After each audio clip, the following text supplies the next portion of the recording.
Hello friends, welcome to my YouTube channel fun with maths with Bhatt sir. और आज हम लोग डिस्कस करने वाले हैं क्लास 10th के 6th चैप्टर ट्रायंगल को, जिसमें हम लोग पढ़ेंगे थेल्स थ्योरम और समरूपता को। तो सबसे पहले हम लोग जान लेते हैं समरूपता या सिमिलरिटी क्या चीज़ है। इसको हम एक चित्र के माध्यम से समझने का प्रयास करते हैं। तो देखिएगा ये चित्र क्या है। इस चित्र में आप देख रहे हैं सेम कलर वाले जो फिगर्स हैं सारे के सारे सिमिलर हैं। जैसे आप सर्किल को देखिएगा, सर्किल सबका साइज अलग अलग है लेकिन शेप सबकी सेम है। इसी प्रकार आप येलो कलर के ट्रायंगल को देखिएगा, सबका जो साइज अलग अलग है लेकिन शेप सबकी सेम है। इसी प्रकार इसमें अन्य फिगर्स को भी आप देखिएगा, जैसे कि आप देखिएगा ये स्क्वायर्स को देखिए, एलिप्स को देखिए या अन्य फिगर्स को देखिए, सबके साइज अलग अलग हैं, शेप सबकी सेम है। ऐसे सारे फिगर्स सिमिलर फिगर्स कहलाते हैं। तो डेफिनेशन क्या बनती है हमारी? तो डेफिनेशन बन जाती है हमारी, यदि दो ज्यामितीय वस्तुओं का आकार समान हो तो उन्हें हम समरूप कहते हैं।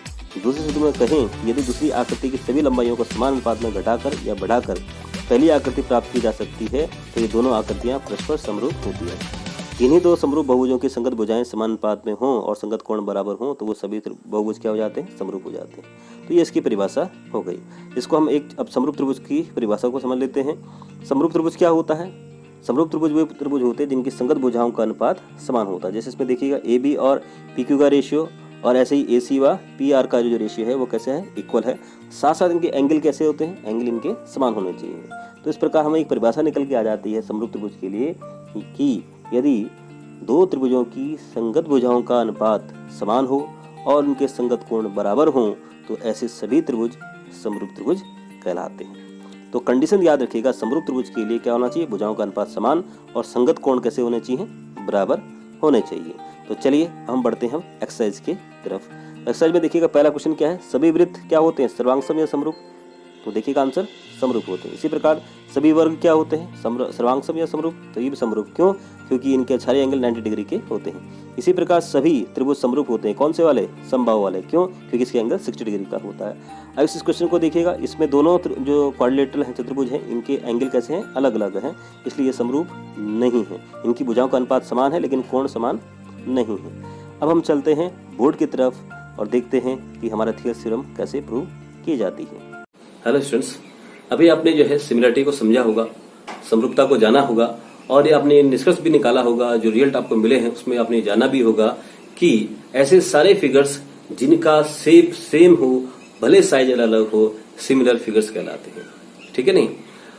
उसमें मेन चीज क्या है? आपका साइज अलग अलग हो चलेगा लेकिन शेप सेम होने चाहिए। अगर आपका सर्किल है, सर्किल की रेडियस अलग अलग हो चलेगा, लेकिन ऐसा नहीं कि एक सर्किल को आप कंपेयर कर रहे हैं ट्रायंगल से तो वो सिमिलर नहीं होंगे। सर्किल जितने भी हैं वो सब कैसे होंगे? वो होंगे आपके सिमिलर होंगे, उनकी रेडियस भले कम और ज्यादा हो। ऐसे ट्रायंगल की केस में है, ट्रायंगल भी आपका क्या होना चाहिए? ट्रायंगल का जो साइड्स का जो रेशियो है वो भी आपका सेम होना चाहिए। अगर साइड का रेशियो सेम है और एंगल इक्वल है तो ऐसे सारे ट्रायंगल क्या कहलाएंगे? आपके सिमिलर ट्रायंगल्स कहलाएंगे। आपने इसका रिजल्ट भी निकाला होगा जिसमें आपने पढ़ा होगा कि कोई भी त्रिभुज समरूप कब होंगे? जब उनकी संगत भुजाओं का जो अनुपात कैसा होगा? बराबर होगा और संगत कोण क्या होंगे? बराबर होंगे। ठीक, अब हम बढ़ते हैं थेल्स थ्योरम की तरफ। बिल्कुल इसी से रिलेटेड जो है थेल्स, जो एक यूनानी मैथमेटिशियन थे, उन्होंने भी एक रिजल्ट निकाला। इसी पर ही एक एक्सपेरिमेंट उन्होंने किया। तो उन्होंने क्या एक्सपेरिमेंट किया जरा उसको देख लेते हैं। उन्होंने एक सीधी लाइन ड्रॉ करी और उसके बाद इस पॉइंट से एक्यूट एंगल बनाते एक लाइन ड्रॉ करी नीचे की तरफ, और उस पर उन्होंने इक्वल डिस्टेंस पर उन्होंने जो है एक आर्क काट लिए। 1 सेंटीमीटर के मान लेते हैं हम, ये उन्होंने आर्क काटे। तो देख लीजिएगा इनको, ये ठीक है नहीं? तो इस ढंग से उन्होंने ये आर्क काट लिया। अगर हम इसको ज्वाइन कर लेते हैं इस ढंग से, ये इसको हमने ज्वाइन कर लिया। ओके, इसको मैं नाम देता हूं ये ए, ये बी और ये हमारे पास था सी। ठीक, कितने काटे मैंने? 1 2 3। इसको क्या सेंटीमीटर डिस्टेंस में देते हैं? 1 1 1 1 1 1 1 और 1। तो देखिए कितना 1 2 3 4 5 6 7 8 9 10 का रेशियो काट दिया। अब मान लेते हैं उन्होंने जैसे बीसी के पहले उन्होंने क्या करी? एक लाइन ड्रॉ करी, यहीं से ड्रॉ करी, किसी भी पॉइंट से ले लेते हैं। इस पॉइंट से मान लेते हम इस पॉइंट को ले लेते हैं। ठीक है नहीं? तो हम यहां से इसको कंसीडर कर लेते हैं, ये वाला उनका जो एक्सपेरिमेंट था। ठीक है ना? ये लाइन ड्रॉ करी, ये लाइन ड्रॉ करने, इसको हम नाम दे देते हैं एबीसी, इसको हम जहां से ड्रॉ करें डी, इसको हम नाम दे देते हैं ई। फिर उन्होंने क्या किया, उन्होंने इसका एडी और डीसी का रेशियो निकाला। तो उन्होंने जब एडी और डीसी का रेशियो निकाला तो उनको क्या मिला, देखिए एडी को काउंट करिए 1 2 3 4 5, ठीक, और डीसी का रेशियो निकाला उन्होंने, फिर तो डीसी काउंट करिए 1 2 3 4 5, तो ये कितना होगा रेशियो, कैंसिल करके 1:1, दैट इज 1:2 का रेशियो आ गया। अब उन्होंने फिर क्या किया, इसको मेजर किया, इसको तो उन्होंने एकदम से काउंट कर लिया था क्योंकि 1 सेंटीमीटर का डिस्टेंस पे आर्क काटा था, चाप काटा था, ये तो हो लिया।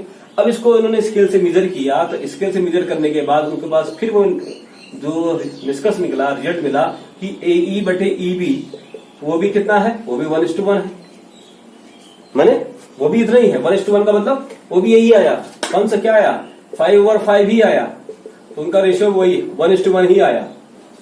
फिर उन्होंने क्या किया, उसको और वेरीफाई करने के लिए उन्होंने यहां से इसके पैरेलल लाइन ड्रॉ करी, इसको हम नाम दे देते हैं, जहां से उन्होंने किया ये F पॉइंट और यहां से उन्होंने G पॉइंट।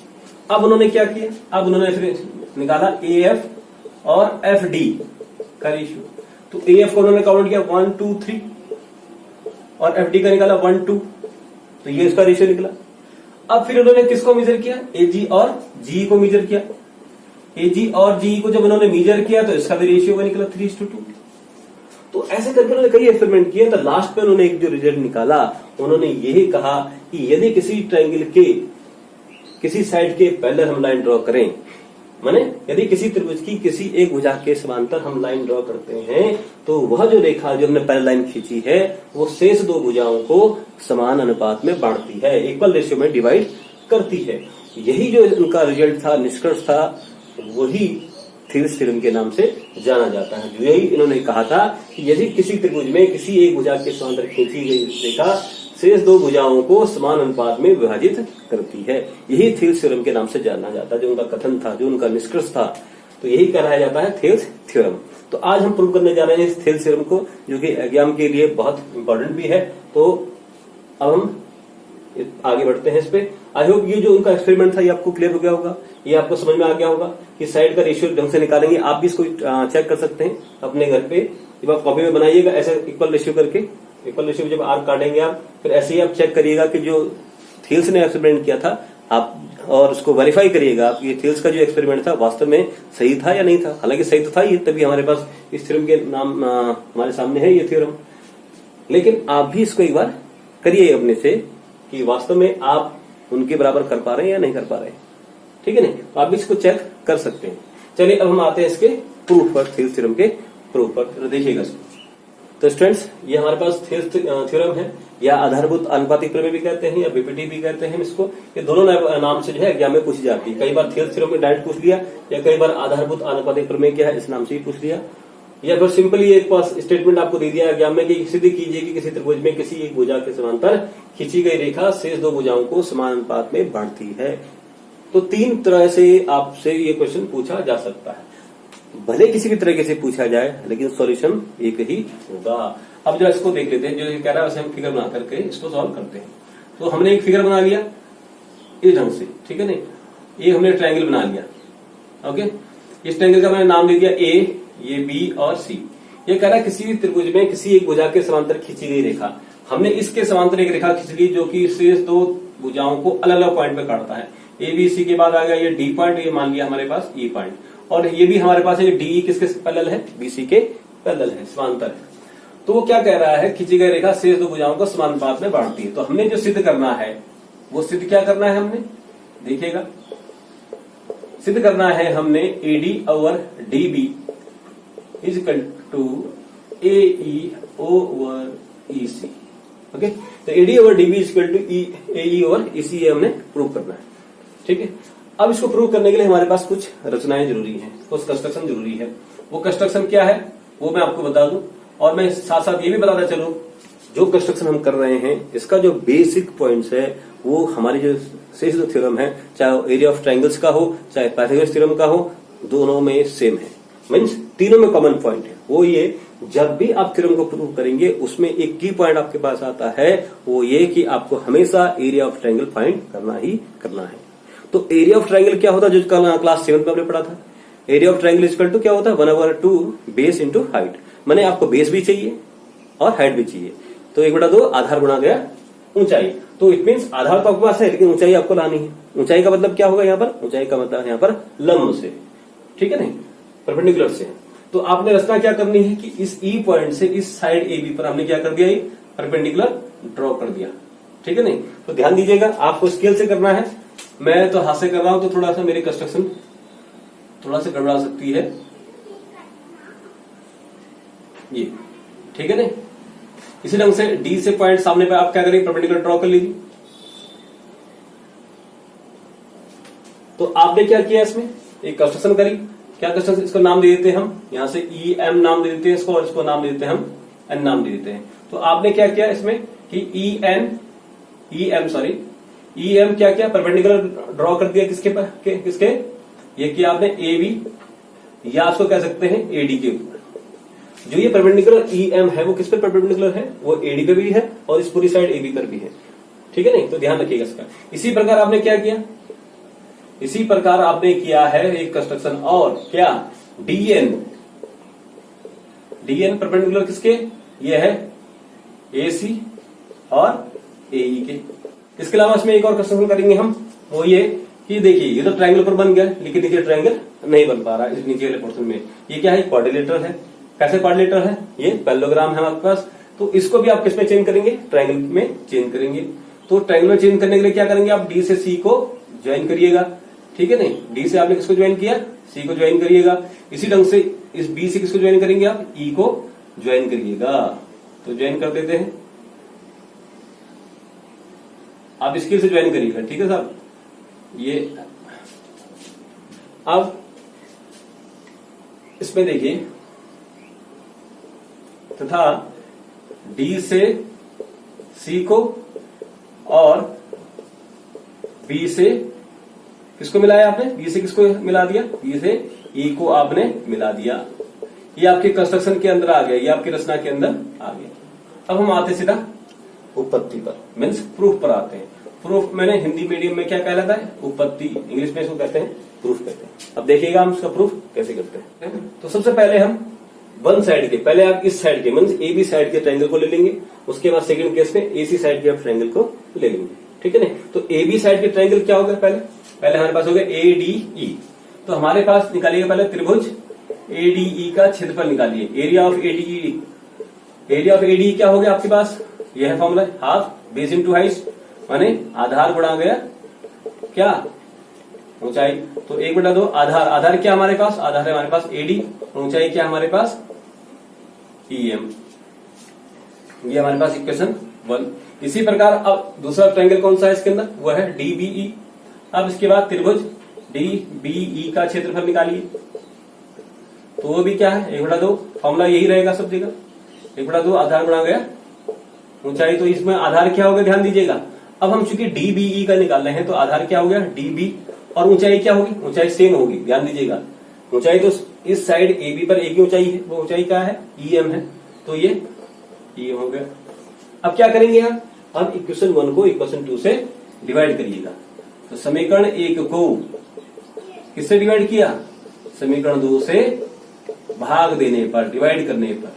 तो भाग दीजिएगा, क्या बना आपके पास, तो त्रिभुज एडीई का क्षेत्रफल, ठीक, बटे क्या हो गया त्रिभुज डीबीई का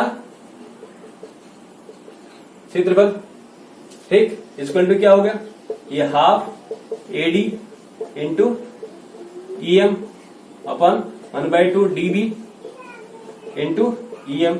तो ईएम से ईएम कैंसिल हो गया, हाफ से हाफ कैंसिल हो गया, क्या मिला आपके पास, ये मिल गया आपको एडी बटे डीबी। इक्वेशन नंबर 3 आपको मिल गई। ये चीज क्लियर हो गई, आई होप ये समझ में आ गया होगा आपको। अब हमने इस साइड के ए बी साइड के हमने सारे ट्रायंगल को सॉल्व कर लिया है। अब हमारी बारी किधर की है, अब हमारी जो बारी है वो एसी साइड के ट्रायंगल की है। अब हम जरा उसकी तरफ चलते हैं, ठीक है नहीं। इसको जरा मैं रब कर लेता हूं यहां से। इस फॉर्मूले को यहां से ध्यान रखिएगा आप, जो लास्ट इक्वेशन 3 है इसको आप याद रखिएगा, क्या हमारे पास वो लास्ट इक्वेशन थी, ठीक है जी।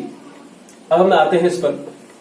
तो अब देखिएगा इसमें एसी साइड की साइड, इस साइड को पहला ट्रायंगल कौन सा है, एईडी, ठीक है ना।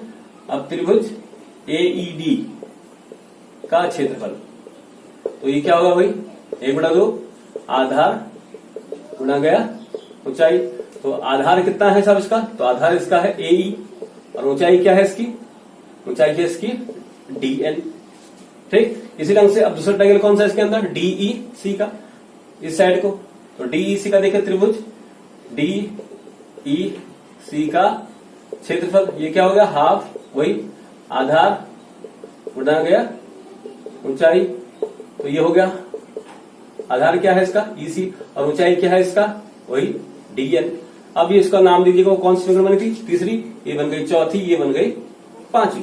अब हम क्या करेंगे इसको, समीकरण 4 को समीकरण किससे 5 से क्या करने पर, भाग देने पर, ठीक है नहीं। अब समीकरण 4 को हमने समीकरण 5 से भाग दे दिया तो हमें क्या मिला, हमें मिल गया यहां से त्रिभुज AED का क्षेत्रफल, ध्यान दीजिएगा, अपॉन त्रिभुज DEC का क्षेत्रफल। तो ये क्या हो गया आपके पास, ये हो गया 1/2 AE इंटू DN, ठीक है, ओवर 1/2 EC इंटू DN। और DN से DN कैंसिल, हाफ से आप कैंसिल, क्या मिल गया आपको, यहां से मिल गया AE ओवर EC, हमें मिल गया यहां से, ये क्वेश्चन नंबर हो गया हमारे पास 6। ठीक है सर, तो हमारे पास 6 इक्वेशन हमें मिल गई हैं। अब इसमें आपको निकालना है इक्वेशन 3 और इक्वेशन 6, समीकरण नंबर 3 और समीकरण नंबर 6 से हमने यहां से निकालना है क्या, कि AD over DB equal to AE over EC। समीकरण नंबर 3 का जो राइट पार्ट था उसमें क्या है AD ओवर DB और 6 का राइट पार्ट क्या है AE ओवर EC। अब हमने इसको इक्वल लाना है। अब इसमें देखिएगा आप, अब समीकरण 3 अगर आपको ध्यान हो तो समीकरण 3 क्या थी हमारे पास, समीकरण 3 हमारे पास थी वो ये कि त्रिभुज ADE का क्षेत्रफल, ये ध्यान दीजिएगा, ये समीकरण 3 लिख रहा हूं मैं यहाँ पर, ऊपर और अपॉन त्रिभुज DBE का क्षेत्रफल, ये हमारे पास था। इक्वल टू किसके निकाला था हमने, ये निकाला था AD ओवर DB के हमने निकाला था, समीकरण नंबर 3 हमारे पास। अब इन देखिए दोनों समीकरणों में समीकरण 3 और 6 का जो अपर पार्ट है, न्यूमरेटर वाला जो पार्ट है, अंश वाला जो भाग है, दोनों कैसे हैं, सेम। ये AED का क्षेत्रफल लिखा है, यहाँ पर त्रिभुज AD का निकला। त्रिभुज के केस में AD लिखो, AED का हो चाहे DAE का हो, उस पर कोई फर्क नहीं पड़ता। कब फर्क पड़ता है, जब आप एंगल निकाल रहे होते हैं। अगर मैं त्रिभुज ADE की जगह एंगल ADE कहता तो मैं एंगल D को स्पेसिफाई कर रहा हूं, लेकिन मैं यहाँ पर एंगल नहीं कह रहा हूं, यहाँ पर मैं ट्रायंगल क्या बोल रहा हूँ, एरिया कह रहा हूँ, त्रिभुज कह रहा हूँ, त्रिभुज का क्षेत्रफल कह रहा हूँ। ADE का क्षेत्रफल कह लीजिए चाहे AED का क्षेत्रफल कीजिए, दोनों सेम है। ये चीज क्लियर है। अब दोनों का लोअर पार्ट मैंने डिनोमिनेटर वाला पार्ट देखिए, ये क्या है, त्रिभुज DEC का क्षेत्रफल, ये DBE का क्षेत्रफल है। अब इन दोनों में एक रिलेशन है, वो रिलेशन क्या है उसको जरा देख लीजिएगा। ये इस पूरी थ्योरम का की पॉइंट है। अगर हमें ये जो है की पॉइंट समझ में आ गया तो आपका यह जो है थ्योरम प्रूफ हो जाएगी। तो ध्यान दीजिएगा वो की पॉइंट क्या है। DEC कहां है, ध्यान दीजिए,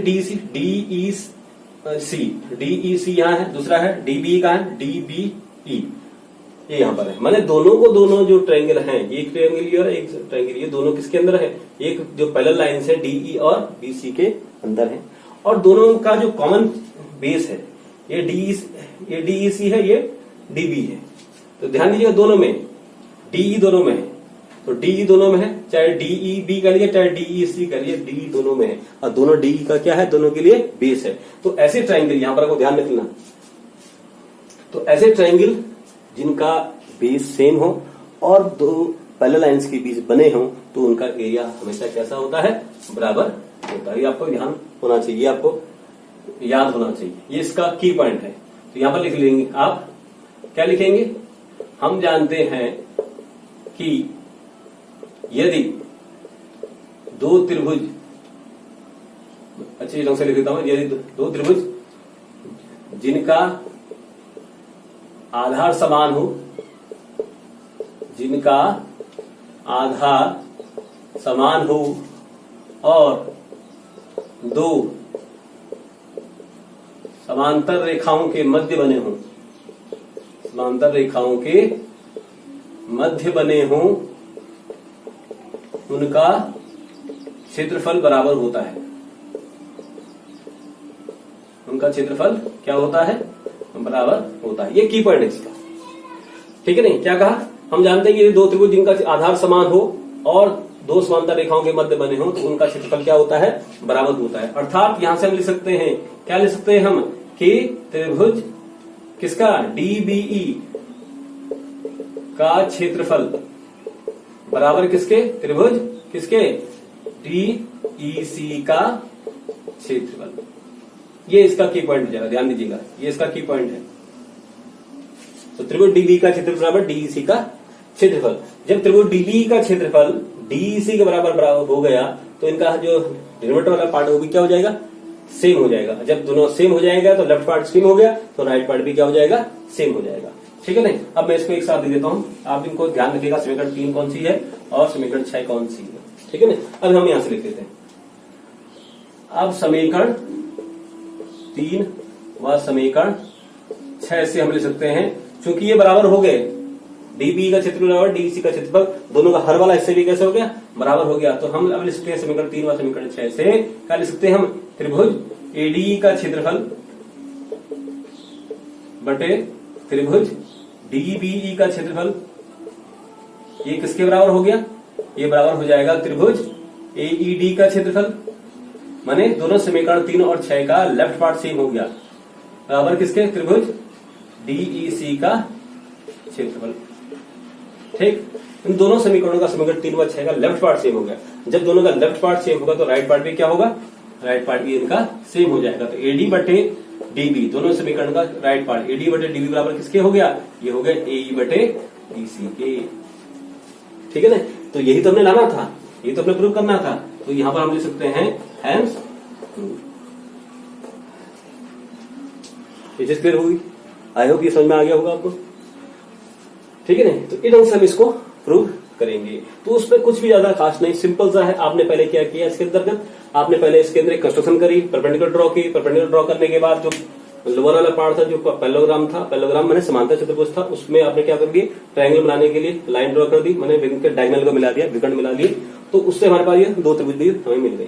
उसके बाद क्या किया हमने, पहले हमने AB साइड का जो है एरिया निकाल लिया, AB साइड का ट्रायंगल का एरिया। तो AB साइड की तरफ कौन कौन से ट्रायंगल मिल रहे हैं, हमें ADE मिल रहा है और दूसरा DBE मिल रहा है, इनका क्षेत्रफल निकाल लिया हमने।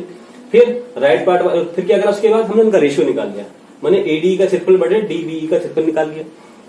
जब हमने क्षेत्रफल निकाला तो उसका रेशियो क्या मिला हमें, AD बटे DB मिल गया था समीकरण नंबर 3 के रूप में। अब राइट इधर वाला हिस्सा AC के साइड का हमने जो है एरिया निकाला ट्रायंगल का, तो AED का क्षेत्रफल बटे किसका, DEC का क्षेत्रफल निकाला। फिर इसका जब रेशियो निकाला हमने, रेशियो में हमें क्या मिला, समीकरण नंबर 6 में AE बटे EC मिल गया। अब देखो उनका अपर पार्ट तो सेम था, ADE का क्षेत्रफल और AED का क्षेत्रफल सेम था, राइट पार्ट अलग था, DB का क्षेत्रफल और ये DEC का क्षेत्रफल। हमने जो फिगर में देखा कि DBE और DEC दोनों का कॉमन बेस है, वो कॉमन बेस क्या है, DE कॉमन बेस है। और दोनों जो ट्रायंगल बने हैं, त्रिभुज बने हैं, किसके अंदर बने हैं, पैरेललोग्राम के अंदर बने हैं। तो ऐसे सभी ट्रायंगल्स जिनका आधार समान हो और पैरेललोग्राम के अंदर बने हो या समांतर रेखाओं के मध्य बने हो, तो उनका क्षेत्रफल हमेशा कैसा होता है, बराबर होता है। इट मीन्स तो एकदम से लिख सकते हैं त्रिभुज DB का क्षेत्रफल बराबर त्रिभुज DEC का क्षेत्रफल। फिर इस वैल्यू को हमने पुट किया कहां पर, समीकरण नंबर 3 व 6 में जब पुट किया तो दोनों के लेफ्ट पार्ट क्या मिल गए, सेम हो गए। जब लेफ्ट पार्ट सेम हो गए तो राइट पार्ट भी सेम होगा। तो राइट पार्ट हमने जो सेम होगा तो वो ये निकल के आ गया, और यही हमने क्या करना था, प्रूव करना था। आई होप ये चीज पूरी क्लियर हो गई होगी, समझ में आ गई होगी। अब हम इसके नेक्स्ट वीडियो में हम बनाएंगे इसके एक्सरसाइज के क्वेश्चन, क्योंकि वीडियो ज्यादा लंबा हो जाएगा, फिर आप कहेंगे कि वीडियो ज्यादा लंबा हो रहा है, तो इसलिए हम इसको यहीं पर वाइंड अप करते हैं। तो चलिए अब मिलते हैं हम नेक्स्ट वीडियो में। और जाने से नेक्स्ट वीडियो में मिलने से पहले मेरी आपसे रिक्वेस्ट है, यदि आप चैनल पे नए हो तो चैनल को लाइक कीजिएगा, सब्सक्राइब कीजिएगा और ज्यादा से ज्यादा इस वीडियो को शेयर कीजिएगा, ताकि अन्य स्टूडेंट भी इस वीडियो का लाभ उठा सके। तो चलिए मिलते हैं हम नेक्स्ट वीडियो में। Thank you very much.